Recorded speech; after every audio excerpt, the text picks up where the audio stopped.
people that jump, you're going to experience quite a bit of pain from the risk and possibly some reward. Some people do a lot of drugs. Some people drink themselves. Some people do whatever they have to do to get away from whatever it is they're getting away from. For me, there's some sort of pain or guilt or shame that I have never totally placed, and I fight it every day. If you're going to build and build and build, go into that darkness, there's going to be some collateral damage. I didn't expect a return from you. I believed in you, and I believed in what you were doing, and I wanted to support you. When you're with good people and good people connect you with good people, the right things happen. Welcome to the Doing the Work podcast. I'm super excited for my buddy Joshua Bingaman to be on the show. Welcome to the show, Joshua. Cool. Hey, thank you, Asen. Thanks for having me. I'm happy to be here. Yeah, thanks, man. Right in the green room before we jumped in here, we were talking about some exciting things that you've got going on. I'd love to just tell me like something you're excited about right now in your life. Man, personally, some transition in career stuff or in my job and what I do to provide for the family. But that's professionally. Personally, I'm just excited watching my kids grow, dude. My son has been driving a year. He just got his first job. My daughter's going to a boarding school in San Antonio. My other daughter's like growing into who she is, the youngest. So that's just exciting and baffling and joyous to watch that. It's not, I know you understand this. I hadn't planned on the feelings or the emotions of seeing and watching them grow. I didn't even know what that would be like. So every day it's just like, whoa. Yeah. So it's awesome. Man, and it's one of my favorite things about being your friend is like getting to watch you be a dad and seeing how amazing your family and your kids are and just knowing what an integral part of all of that you are. Oh man, thank you very much. That's encouraging. You get lost in the weeds or even sometimes beat yourself up. I can beat myself up a little bit if I drop the ball. So I appreciate that. Yeah, I actually, I don't know if Samuel told you this the other day, but I was running laps at the track the other day, and he showed up with some of his buddies, and he was about to do, I think he was about to play soccer or something with some buddies. But man, just getting to see him grow up over the past 4 or 5 years has just been super cool. And then obviously Ruth and your remind me your younger Josephine. Yeah. So well done, man. Thanks, just well dude. done being a dad and dude, you guys and Strive have been integral in Sammy's growth, just even physically, man. He still is doing the weightlifting, the Olympic stuff that he started with Cody and everybody at the gym, but he's got his own setup at home. His friends don't do that. He gets up early in the morning and crushes weights, dude. And that's you. That's your gig. That's what you build. And now he's bigger. He's taller than both of us. Dude, he's crazy. He's a grown man. I know, yeah, dude, it's crazy. And it's so cool. I'm glad you mentioned that because that's like another area where you and I bond is through understanding the baseline of like fitness and physical exercise and like how that it contributes to every single thing that you do in life. Everything. And I see that in you too. So you're such a great example because you're always out there, you're always grinding it, and whether it be through your running endeavors or like whatever else you're doing. Yeah, thanks, dude. A lot of it's therapy. It's sanity, and that's part of what I want us to talk about professionally, but personally. When things are changing, this is the first time for me in 5 or 6 years, however long I've been going to do CrossFit stuff or the HIIT stuff we do, the pump and burn, 5, 6, sometimes 7 days a week. I'm transitioning to where I'm running almost every day, but I'm trying to find a balance of how can I do both. But that's kind of like how life is feeling, like we were talking in the green room, just about stuff changing, life changing, job changing, diet changing, things that really matter. Like you and I have talked forever, sleeping, what you're reading, but what your workouts are. My body has said something like, okay, take a break from that and do this. And that's what's happening with me in life right now as a whole. Yeah, that's super cool. I want to jump into like what's going on in your life, but I think just to put a bow on what you just said, people often say that like you're the product of the 5 people you spend the most time with. That's like I guess a somewhat of a cliche that's out there, but that I find to be really true. And I find that people are also the product of the 5 habits, 3 to 5 habits that they spend most of their time on as well. That's huge. And those 5 people, if they don't support you in those 5 positive habits, or if they support you in negative habits, I mean, that's the result of it. Yeah, for better or worse, Yeah, right? for Yeah, sure. depending on what your habits are, Right, for your sure. commitments. Yeah. Yeah. Well, I'd love to, we have a pretty hyper local following. So a lot of people who are listening probably know you and Oh, know cool. some about you. But there's going to be, we have people tuning in from like Australia and England. It's kind of cool to see all the people from around the world Sweet, who dude. listen. So, give us a little bit about your background, like what you've done in the past and like, what you're up to. Cool. Long story short, it's funny you ask. A guy I met today asked me that. He's like, "What's your story?" And I wrapped it up pretty quick. I was born and raised in Oklahoma. Moved to Los Angeles as a teenager for to pursue music. From there, went to, and these are all just life changes that kind of, like I said, wrap it up. From there, I moved to San Francisco, where my brother and I opened a sneaker store, a vintage footwear store. From there, moved to Austin, opened a cafe and a coffee roasting business. Sorry, in between two of those things, I met Sarah, my wife, and we married. After we'd been in Austin quite a few years, we had Samuel, our first son. So shortly after that, I started a footwear company, a boot company. Um, and then we had 2 more kids, and we discovered Bastrop nine years ago, almost 10 years ago. Left Austin after 15 years, and all those years are rough. Um, Rough guesstimates of the amount, and we've never looked back. We moved out here to Bastrop and fell in love with it, and everywhere we've lived, though, it grows pretty quick, and we're trying to get to where somewhere that's not blowing up, and now Bastrop's blowing up. I know. What I happened, know. Gonna dude? have to move out further, I know. How Uh, far? Yeah, it's pretty cool to kind of see that, and what I've always loved, I've again because you and I are friends, I know your story, and one of the things that I love about your story is how you've always been able to kind of leverage and pivot and transition to something different. Like you, I have a little bit, I've done all these seemingly vastly different Right, things in life, right. but to me, it doesn't seem that different. I just said, oh, I'm going to take this piece of this and jump into this other thing, Hmm. and I've seen you do that too, which is I think a skill in and of itself. Or it's psychotic, or it's crazy. No, like people, Yes. well, people like us. I remember when we first met. It is a kind of thing of what is there and what's next. We jump. It's like, okay, here's a precipice, or here's somewhere that if I'm going to get to the other side, either I stay here and scale down, or I turn around and go back to where I was, or I jump. And it's like that's a Mm-hmm. long jump. I might fall halfway in the air, but it's like not everybody does that. And I don't say that like anybody's better than anybody else. I say it like the people that jump, you're going to experience quite a bit of pain from the risk and possibly some reward. Yeah, and there's a lot of fear in change. Oh God. It's and I'm curious how you've gotten over those fear. Like what's I guess why haven't you been held back by the fear of those leaps and those changes? Well, even, I mean, example on this last one, you and I, where we got to where it was like, hey, I've done this and I built this and did this. There's been a lot of rocky territory and all that, huge potholes. And I mean, just, I've told you I've fallen on my face so many times. And what I feel like is more failure than I have had victory, which I think keeps me humble to the degree it can.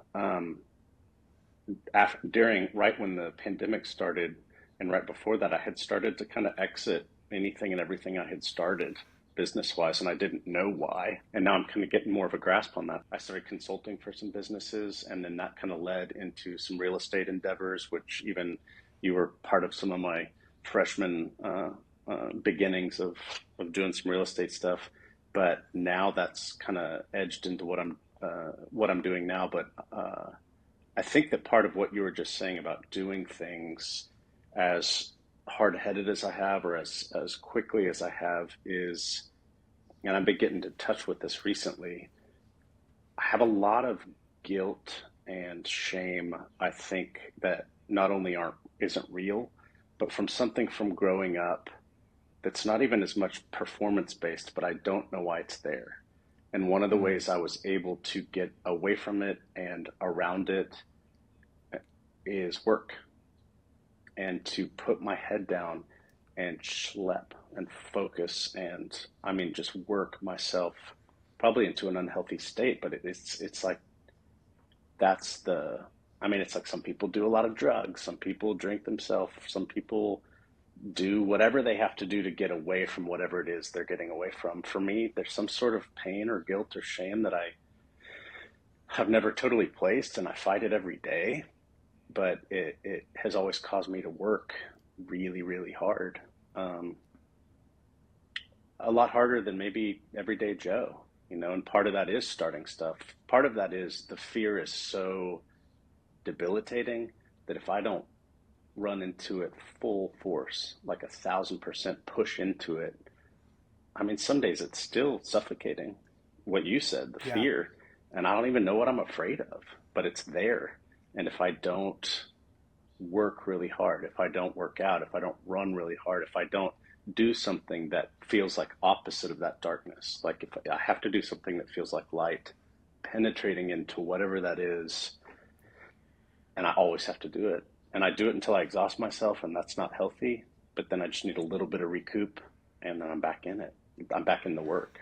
Yeah, well, I can say that there's, from an outsider's perspective, I think there's a lot of strength in that, right? Like where, a lot of people, I do, I coach people, life coaching, life performance coaching and stuff with some people, and the thing that most people won't do, which is different than you, is they won't actually, like you said, run into the fear or run into whatever they're afraid of. They kind of curl into a ball, and they almost, it's like the fight, flight, or freeze, right? And a Mm-hmm. lot of people just kind of do the freeze thing.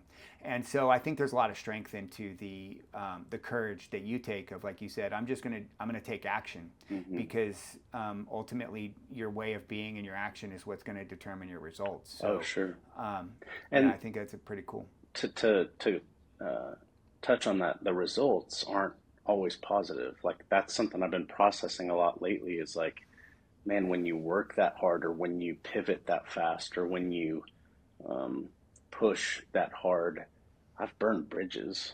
I've lost Mm, relationships. I've hurt people, um, outside of hurting myself, like I said. But I've also built bridges. I have some of the strongest, best relationships I've ever had because of that willingness to change and pivot and turn. But I think part of that guilt that I feel that, I mean, straight up, my therapist has always said, like, yo, Joshua, that guilt isn't real. You have to ignore it. mm, You're the one experiencing that and feeling that. What you're going through is life. And I think just on a maturity level, I'm like, oh, yeah, there's times where you're loyal. There's times where you run. There's times where you hold on to something. There's times where you got to let go of someone. So that's always been part of being part of what you're talking about and what I'm talking about, where it's like if you're going to build and build and build, or try to progress and progress and progress, go into that darkness, there's going to be some collateral damage. Um, yeah, and that doesn't mean keep going through that. That means stop and recognize that, and then how do I do what's best at that point and with everybody around me, and keep going. Because if I focus too much on that, it's like I can't keep doing whatever's next. yeah. Your ability to share like some of the pain and the struggles that you've gone through is Hmm. truly a gift to anyone who knows you. And I know that you use your lessons that you've learned, like Hmm. what whether anyone else would agree if they're mistakes or not, you whatever you've considered to be your mistakes or things that you've struggled with, what you don't do is just kind of tuck that away and hide it. You bring it into the light and you share it with other people, and what you do right now is super cool. Like you're like, let me help you not to do some of the same mistakes. So you do these consulting gigs and Sure. stuff like that that helps people to avoid some of the pitfalls that you've fallen into. Yeah, and that's awesome transition. I love that you follow that that's what I'm doing, but that's always been my heart, and to just be able to find something that is an outlet for helping other people. And what I've learned, like you said, is like, oh man, I did this wrong, I failed here, I did this wrong, and a lot of it's pertained to business, and businesses I've started or tried to start, or businesses that have died in my arms. Now, in terms of helping in a more of a commercial real estate manner, which I've pivoted pretty hard into, to helping businesses with, hey, we want to buy this warehouse instead of leasing now. We want to build a music studio instead of renting a music studio. These are just things now today, or in the recent past. We want to open a new bar in this location in an area that we're trepidatious about, will it work or not. Because of my experience in that realm, or in whatever it is they're talking about, I'm able to help them take the temperature of the demographics, or help them realize if that's something they can afford or not. So Yeah. it's not just me saying like, hey, let's find you a building, or hey, I hear you, I'm going to go find it, you'll buy it, and I'll get out of the picture. It's, hey, let me make sure this makes sense for you to buy it if you want me to analyze it with you. And after you buy it, I'm here. Like that's why I'm loving doing everything hyper local, even with people coming in from the coasts. I was telling somebody that today. They're like, yo, Joshua, you're ushering in, like, you're going to be who brings this big Equinox gym, and you're going to be who brings Whole Foods, and you're going to bring, and I'm like, whoa, whoa, whoa, whoa. My hope is to be able to bring whatever's best for the community, or to assist in that, because it's coming either way. Like you and I were just saying, we watched East Austin explode. I watched the Mission District in San Francisco completely explode. Bastrop's growing, and we can't keep up with it. As you know, I'm on the planning and zoning committee. There's so much. We're inundated with rapid growth. And what I was telling this person today is, hey, I'm not trying to be pretentious saying whatever the new grocery store that's opening is, Sprouts. I think that's what it is. Sprouts. Yeah. Yeah, awesome store, small store, niche store. We have this HEB that you and I both know is freaking busting at the seams. We need a central market. Walmart's great. It's doing what it is. And again, that's just an example. But I've said we need more coffee shops.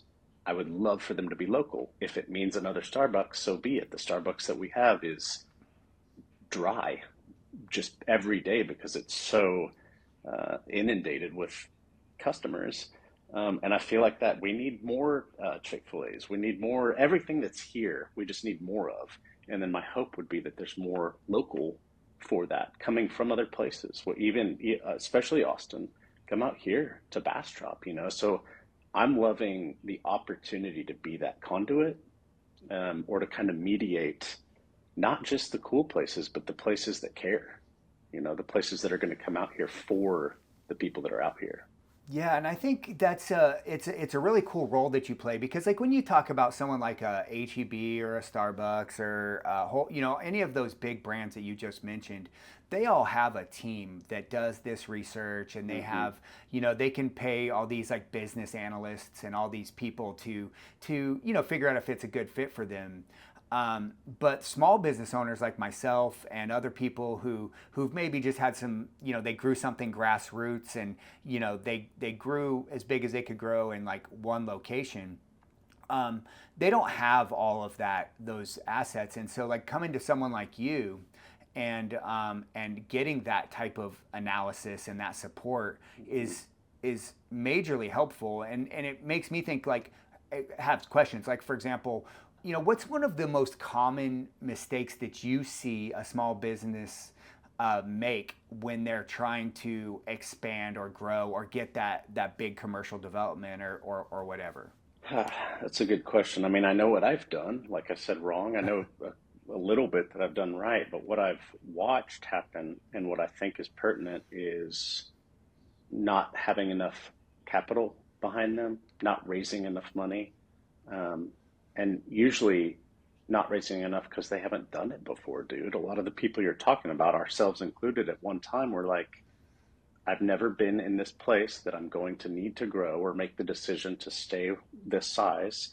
But if it means two, three, four, five locations, or double, triple, quadruple the inventory for the amount of accounts you're shipping to, that's going to not only mean some intense, stable team development and management, but it's going to mean more money, more capital. Like you're going to need more Yeah. and more capital infused. Even if, dude, the more success you're doing, the more you're going to need to purchase. The more space you need, the more money you need. The more inventory you need, the more money you need. Like I think we, as small business owners, get in such a place of survival, or get in such a place of holding on to every penny, or barely making payroll over and over, or sacrificing our own mortgages and our own living well-being, that then when you realize, oh wait, there's people out there that are very successful, that have money, that want to support people like me, possibly because they've been in the place you or I are, or that fledgling is, or they know that you matter. We affect, small businesses are huge aspects of the economy, local and, I mean, national. I mean, small businesses are so much more important than these major companies. And these major companies, hats off to them, they're awesome. But we need the small businesses for so many reasons. Yeah, and one of the things, so I had to take on Bastrop Fitness Project, that building, I had to take investors and like get you know tap into other people's capital, and it is absolutely Ugh, terrifying. And like you said, it's because I've rough. been so scrappy for so many years, I've watched pinching the it, bro. pennies. I've watched it. Yeah, dude, you know, and it's absolutely terrifying because when someone else brings their money in and really they're only, you know, they want to get their money back and then some, Mm-hmm. it puts a major, it's a major weight for me to carry It's as a tough. person to be like, I feel obligated to you. You helped me out in a dark, difficult, scary time for Mm-hmm. me, and then it's like, okay. Um, you know, like wanting to make sure you give that back and you do right by them. And one of the things that I've learned that kind of is in line with what you're talking about, maybe you can give, because this is my only foray into this, you know, in taking investment and getting capital from outside, and you've seen it a lot more than me, but the investors have been super just cool and supportive. Like when I come to them with a problem, when I come to the team with a problem, you know, they want to see me win and they Awesome. want to solve the problems. And that's, I think that's part of the joy that some of these folks, you know, not every investor, anybody who's like, you know, offering capital for a thing is going to be like this, but Mm-hmm. the ones that I've seen are like, you know, very, very encouraging, very, very accommodating, and are willing to problem solve with you to make sure that the business is a success. Man, that's awesome. Very gracious Yeah, investors who want you to succeed. Man, that's the kind of investor you want. You know, like yeah, I've helped companies and small businesses raise a lot more money than I ever learned how to or tried to raise or did raise for myself, my own companies. And it's night and day where you have the investors that are like, I'm on your team. I'm here to help if you need my help, or I am here to help. We're going to start a board to support you, and we want you to win. And we don't just want to give you money, we want to give you that moral support or this knowledge or this. I mean, I even call it, I've had people just bring in these professional or even ethical rudders to a company and watched them straighten a ship and guide it like straight into the harbor where it otherwise was just being bashed out in the sea. yeah, And those kind of investors, man, when I remember going to dudes personally, even at being like, listen, I know you've put millions in and we've got this CEO from this big company, but we're suffering. You know, this pandemic hit, this distribution center can't handle it. They're closing on everybody. All these stores are closing, shipping back inventory. What do I do? And they've said, let's do it. Let's get in the car together and let's pivot. You know, like let's yeah, figure out what the next steps are. Let's focus on the online store. And to have a team like that around you when you throw your hands up, you know, or feel like, dude, you gave me all this money and I'm out of gas. Like, what do I do yeah, here? Man, because there are investors I've seen for other companies I've helped where all that matters is the bottom line. Are the numbers black, not red? If they're not, how do we make them black? And if you're wrong, I'm going to chastise you. in my eyes, if I disagree with you, I'm going to let you know, and I'm going to push you harder, possibly off the cliff. Um, Yeah. Dude, so to have investors, which I think most are, positive, gracious, encouraging teachers, mentors, that's awesome. And that's all I can hope is to be able to be that someday. Right now, I connect people with people like that. I connect the business owners and the investors, or the people that meet each other that don't know each other. I would hope to. I've never even thought of that. I'm glad we're asking about that. I would hope to be able to be like one of the investors that has helped me.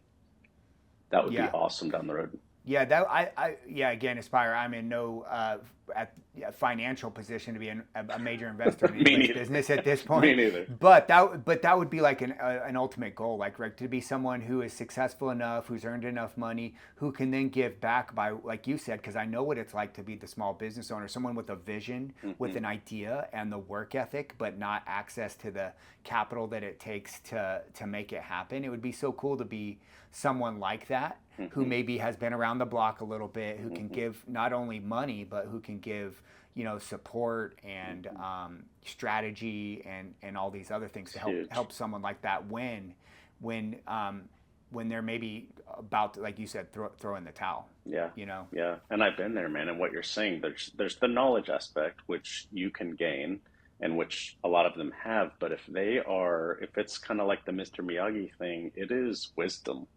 And if you can have somebody on your side that is wise, and it's not only been where you've been and where you are and where you're going, but that has failed and succeeded, then they can be there with you to share all that. That's not just knowledge, that's wisdom. When you've been Yeah.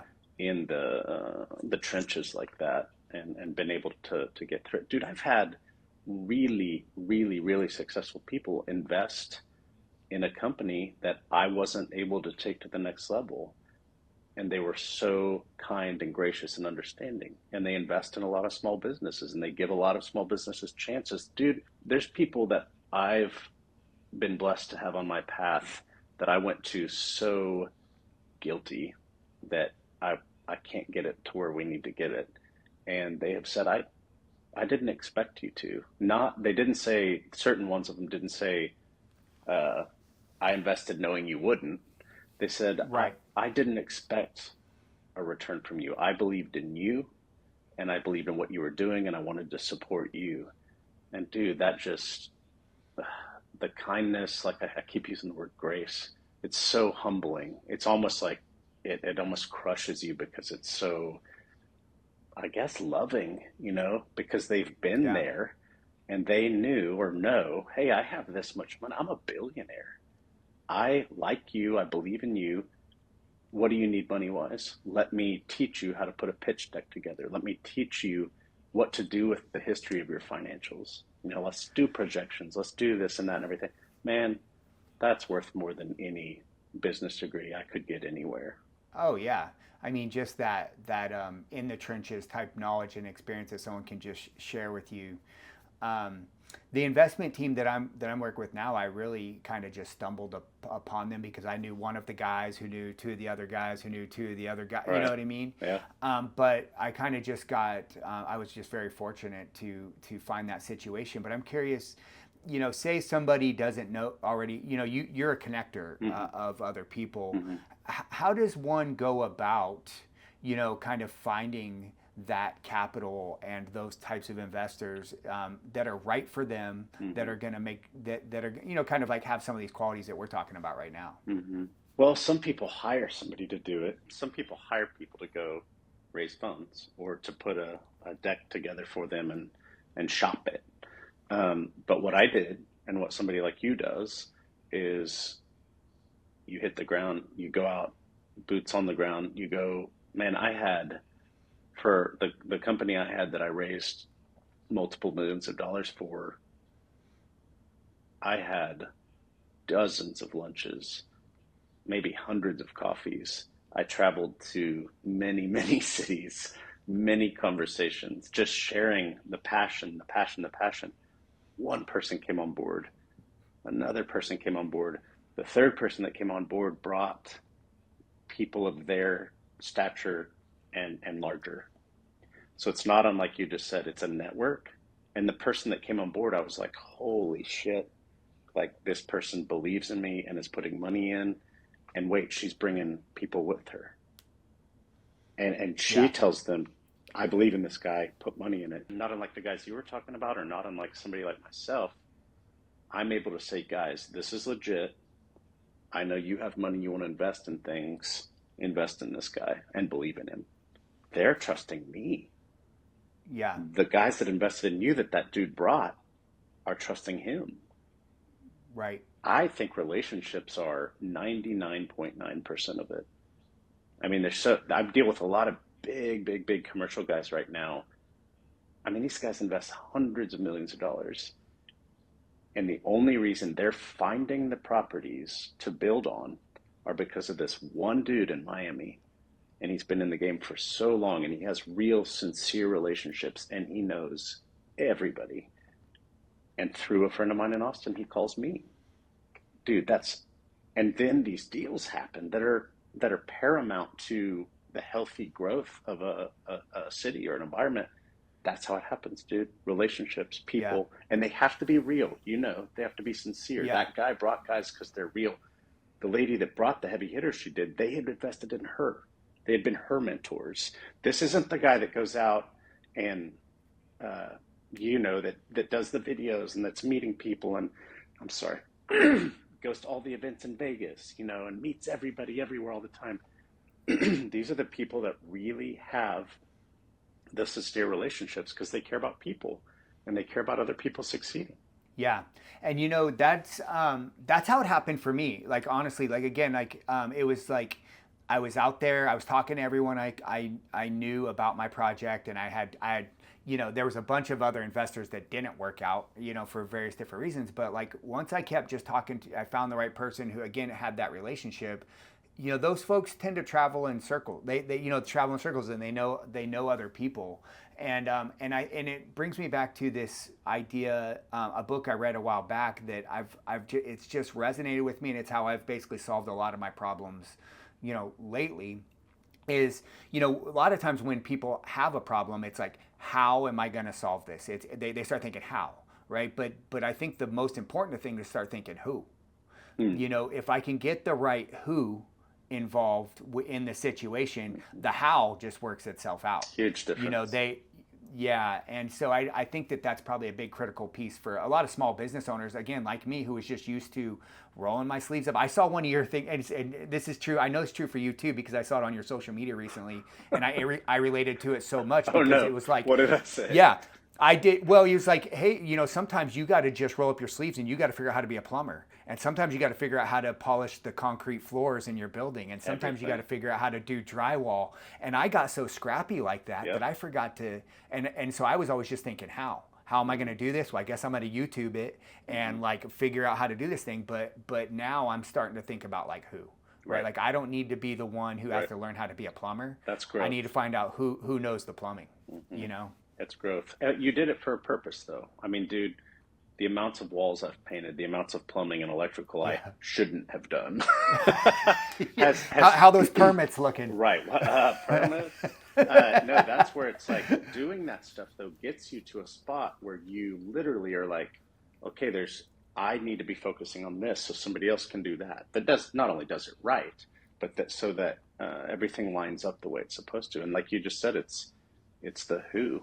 I was just with a guy today, and it was amazing, and it happened because somebody connected us, and we couldn't even put together. We were looking at our texts of like, wait, now how do we meet? And that's the deal, though, dude. You don't when you are connected, when you're with good people, and good people connect you with good people. That sounds trite or silly. The right things happen.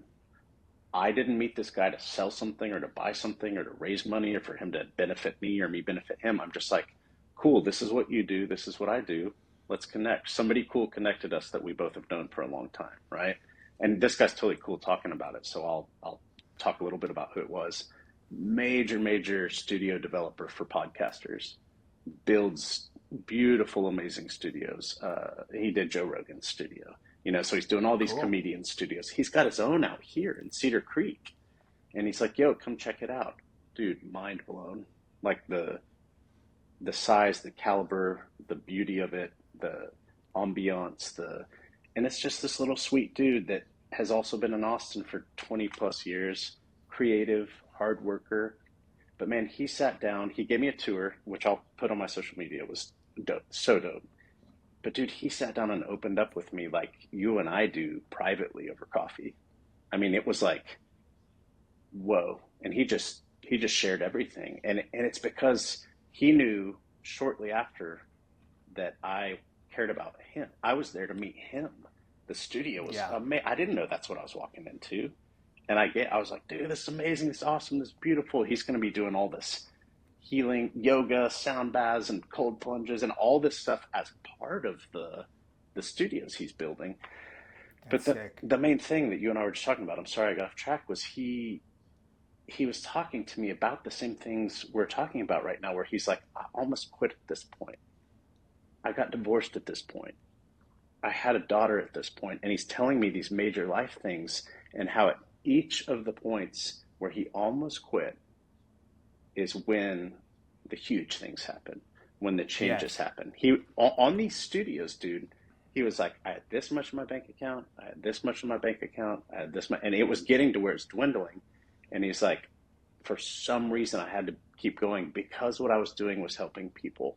I was allowing people to launch their podcasts that are now not just influencers, but that are people that help people. He was saying, and then blah blah blah called me, and then this person called me, and then this friend of theirs called me, like you said, and then this owner, and he completely blew up in an awesome way because he kept going and kept believing in what he would do. I mean, he's like, I'm quitting tomorrow. And then he came in and he got this phone call, and that happened every time. And I was like, hell yeah, that is so, and he's so humble and he's been through so much just since he's done all this. And we were both like, man, that's what it's about. That's why Yeah. people connect people like you with people that, I mean, the help that has come to him because of the crow he ate and was willing to keep going. I mean, what an amazing story. I love that. And it's so touching because, there's so many people who might be listening to this podcast and if nothing else for me, it's like there's all those dark, dark, low moments where like you said, I literally have overdrawn my bank account. I don't know if I'm going to be able to pay payroll. It's in 2 days. Is And my credit card going to work right now at the yes, grocery store yeah. or when I'm putting gas in my car? Is it going to work? Oh, Yes. And I and the and like the quality of the people who I've seen make it, because I've heard these stories so many times and I personally know some people who've done it. It are those people who are, they believe so much in what they're doing and they've got the fortitude, and maybe like you mentioned earlier, maybe they're just crazy enough to they're to insane. Yeah. yeah, to just keep going. The book The Alchemist really talks about this. I think it's why it's one of the so like most beloved books out there, because it's like, so many people quit, you know, um, and die of like thirst and starvation in the middle of the desert right before they got to the oasis, because they just couldn't, they didn't wait for the sunrise the next day just to be able to see it's right there. Oh, It's yeah. right there. And you could have just kept walking, Hmm. And I've seen it. I've seen so many people quit in the valley, Well, and that's what I always try to tell small business owners is like never keep quit at a low going. point. Yeah. Yeah, quit at a high point. Do what you got to Hmm. do to get back up to the other side, and then decide if you're going to quit or not. You It, know? it's weird when you're as open to knowledge to other people's experiences and opinions as you are and as I am. Is I start hearing things and getting messages not only like that with him today, dude. Like I felt like this was some sort of heavenly impartation sitting there with him, like him just telling me all this, and it's exactly what I needed to hear. And we had played phone tag forever. Yo, man, swing by the studio. All right, I'm dropping everything. I'm going. Point being is I start hearing things like you're saying, where this person says the ninth business I started, the 10th business I started, that, and I'm like, okay, I've started seven, so maybe maybe I'm getting close. But to hear people share those things, where oh my gosh, I have almost quit. I've stood with you in the gym and said I am at the end of my rope, And I feel like I've said that quite a few times in my life. Like the end of like I'm just, we do the rope climbs. I'm just Yeah. holding on with my fingernails and my bloody callous fingertips. And I've thought I'm done so many times, and I just take a breath and I breathe, or I go to sleep, and the next day I can keep climbing the rope. And I do not know how, dude. I mean, I have wanted to, and even now, there's been days within the recent past where I'm like, what am I doing? What am I doing? I'm trying now. What can I do that I love, that I'm passionate about, because that's what I'm supposed to be doing, that my heart is in, that can be considered a career, because I have to feed the kids. I've got kids to send to school. I've got a wife to support. Like I'm a grown man now. It's not like I'm going to go tour with my band because I want to. Now it's like I have to pay the bills. I'm saying that at 45. Like I just realized that. But no, my point is like, whoa, I might be getting to a point now where I'm finally realizing everything I've done leads to where I can help people, and it can pertain to advising in business, but also in real estate. Meaning, what I was experiencing during the pandemic was these businesses I knew that are like, hey, I know what you're doing with your company, and I need to get rid of my location and pivot online, or I need to sell this bigger building and buy this smaller building. Or there was a lot of businesses that were in very feudal positions where they were like, we have to get out. And I knew people that were wanting to buy those businesses, but to be in those positions and to be that connector was very helpful for people. But for me, it was just really exciting and hopeful. And to be able to do something like that now, that's when I learned doing that. Like, oh man, I should get a real estate license, because all of these things are pertaining to real estate. And I had never thought Yeah. I want to be a realtor. I want to flip houses. I just, there's certain careers with people where I'm like, there's a lawyer, there's a realtor. Man, getting these pieces of paper, getting these instructional licenses and things really are just there to give you the freedom to be able to have the ability to help people Yeah. find what they need. I mean, I've got another story, but go ahead. No, no, no. Everything you're saying right now is about where I think that's where that's why I'm always pushing everyone to kind of figure that out for themselves. And it is a long process. But what do you love to do? What would you do for free? If money weren't a thing, if all your bills were covered, like what do you get? Like what do you get like a high off of? Like when you've like been successful in something. And for some people, it's like putting on events, and for other people, it's connecting people to another person. There's all these different things that like, and I'm hoping that people who are listening to this, to you speak, and to maybe anything else I've said in the past is like, take a mental note of where you get those personal highs from, because look, life's just going to suck. Like there's going to be times when life is just shitty and it's going to kick you in the nuts Yeah. repeatedly.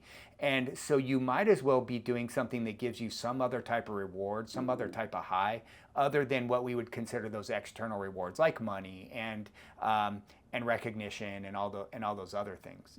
So because that's what's going to pull you through in that darkness. For sure. Is like, this is what I'm supposed to be doing. Mm-hmm. This sucks. I don't know if I can make it, but I do know that this is part of who I am and what I'm supposed to be doing. So I'm going to go ahead and just keep trudging forward. Mm-hmm. You know? That today was a perfect example where it's like years and years and years of relationships lead to this one thing where it's like this wouldn't have happened. It's one of those planetary alignment things where it's just like, this is exactly where I was supposed to be and what I was supposed to hear. Right. And now that relationship's formed and it's sincere. But to answer your question, was actually, that's the exact question I was going to answer with this story, and we can wrap at this. But I got to keep names out of this one and even business details. But this gives me wings to fly, dude. And this is what I love and I'm passionate about. And I realize it in the middle of it. Okay, so this guy, he has a business, right? He's been in Austin. He's moved out here. His business is growing. He needs a bigger location. There's a lot of transitioning happening. We've been working on, he's called me and he's like, yo, I know you've been in this kind of situation. Can you help me with this? And I've proven myself to him, and I'm loyal and he trusts me. And we're at a position where he needs to make some big decisions pretty quick that will keep his business on the water or not, and that will give him the trajectory for a serious growth and a big company. Or, you know what, let's throw the towel in and go fish. Like, let's go live in the Mm-hmm. mountains and hike. That's his. Those are his choices. Literally, that's how he feels. So we find this location and we go tour it, and the feeling that I have of being by this entrepreneur that has brought me on to help and that trusts me, and that I've had what I have to do with the locations and with the sellers of these locations and of his current business and where he's come from and what he's doing now.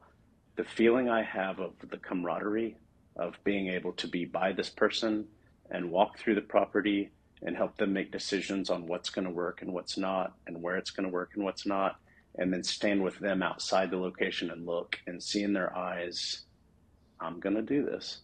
I was going to quit. And I understood if he quit. I totally understood. But for him to stand there and say, this is the next step and it's the next decision. And then for him to look at me and say, dude, like, you brought me here. I couldn't have done this without you. I didn't Yeah. expect him to say that. I didn't need him to say that because I was already feeling huge pride of, like, I see the future here and it's you and it's awesome and you deserve it because you've brought dude, this guy has worked as hard as anybody I know. And he's about to do something that he wouldn't have done if our paths didn't cross. And that, to me, that's what I would do for free. Like, I'm sitting there and I'm like, well, if we do this and do this, holy shit, I'm going to get paid. That's amazing. But the Yeah. fact, I would do that free all day, every day. Well, that's the sweet spot, dude. And I'm so glad that you're having those experiences. It's like, yes, I would do this for free and I can make a living doing this. I I mean, can do what I love and pay, like you said, feed my kids and put them in school and everything else.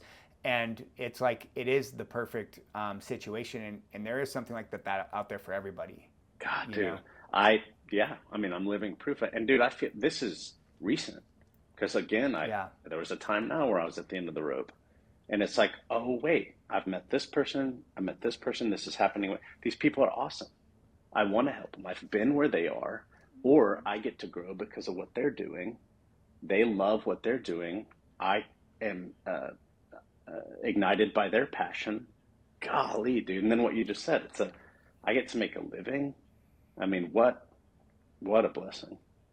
Yeah, it's so awesome, man. Well, yeah, as we bring this episode to a close, I'd love for you to just share with the audience, how they can get in touch with you. What are some things that, like, what are some things that, like, you'd love to help some people with, and how can they get in touch with you? Um, well, my name, which Joshua Bingaman, my last name Bingaman, first name Joshua, Bingaman Joshua at gmail.com is my email.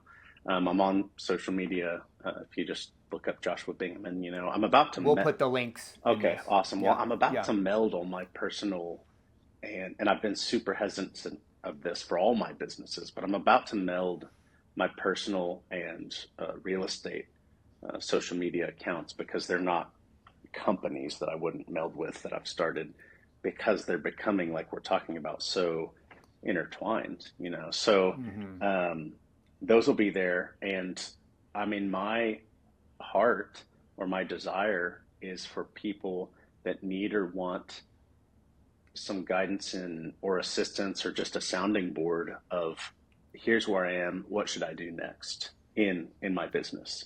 Um, and I usually meet with people. I'll say, like, hey, let's talk for like an hour or so. And then if you want to hire me, we can do an hourly thing or we can do a monthly rate, like I'm real creative with it. But again, a lot of it pertaining to real estate right now has been commercial real estate and finding land and finding buildings for people or locations for what they're doing or want to do.